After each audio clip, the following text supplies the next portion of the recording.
अरे बिद्दू, आज घर में बहुत काम है। आज तुझे स्कूल जाने की जरूरत नहीं है। लेकिन दादी, आज तो स्कूल में मेरा टेस्ट है। अरे एक दिन स्कूल नहीं जाएगी तो ऐसी कौन सी तेरी कलेक्टर की पढ़ाई छूट जाएगी। वैसे भी मैं देख रही हूँ आजकल तो बड़ी ढीठ हो गई है। अपनी दादी की बातें सुनकर बिंदु नाराज हो जाती है। तभी उसकी माँ कहती है, अरे बिंदु, इतनी छोटी बात पे मुंह फुलाने की क्या जरूरत है। दादी बिल्कुल सही कह रही हैं। लड़कियों को तो घर के काम काज सीखना चाहिए। अरे बहू, रमेश के लाड़ प्यार ने इसे बिगाड़ रखा है। कम से कम तू तो मेरी बात समझती है। अच्छा, मेरी पूजा का समय हो गया है, मैं पूजा करने जा रही हूँ। इतना कहकर रमेश की माँ वहां से चली जाती है। इस तरह बिंदु की दादी और माँ दोनों अक्सर उसे घर के कामों में ही उलझा कर रखते थे। कुछ दिनों के बाद राजू और बिंदु के 10वीं के रिजल्ट्स आते हैं। दोनों बच्चे दादी को अपना अपना रिपोर्ट कार्ड दिखाते हैं। शाबाश मेरे लाल, तू तो बड़े अच्छे नंबरों से पास हुआ है। तभी बिंदु कहती है, दादी मैं भी अच्छे नंबरों से पास हुई हूँ। रमेश की माँ बिंदु को अनदेखा करते हुए कहती है, हाँ हाँ ठीक है, अभी यहाँ खड़ी क्या कर रही है, सुन लिया मैंने। जाकर मेरे लिए चाय बना कर लिया। बिंदु उदास होकर चाय बनाने किचन में चली जाती है। तभी राजू कहता है, दादी मैं क्रिकेट के कोचिंग सेंटर में एडमिशन लेना चाहता हूँ। अरे वाह राजू बेटा, ये तो तूने बड़ी अच्छी बात कही।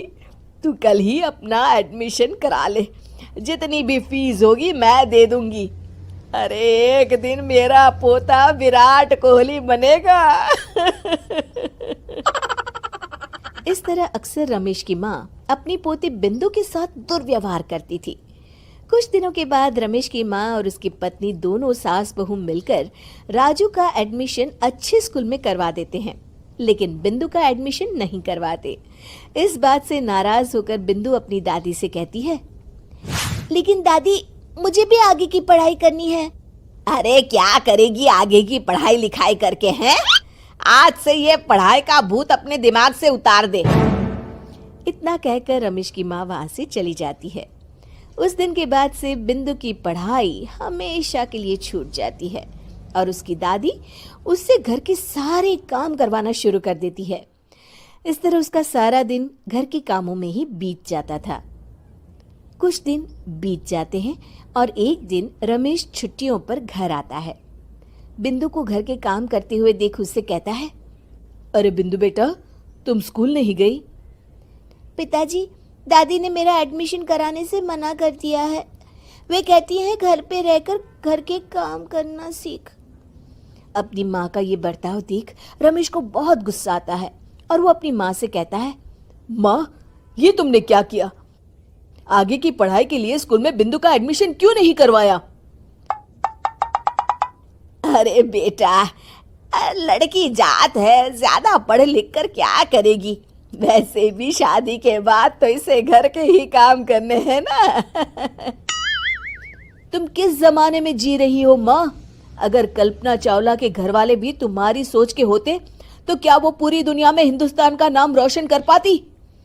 इसका स्कूल छुड़वाकर तुम इसका भविष्य बर्बाद कर रही हो, लेकिन मेरे रहते ऐसा नहीं होगा।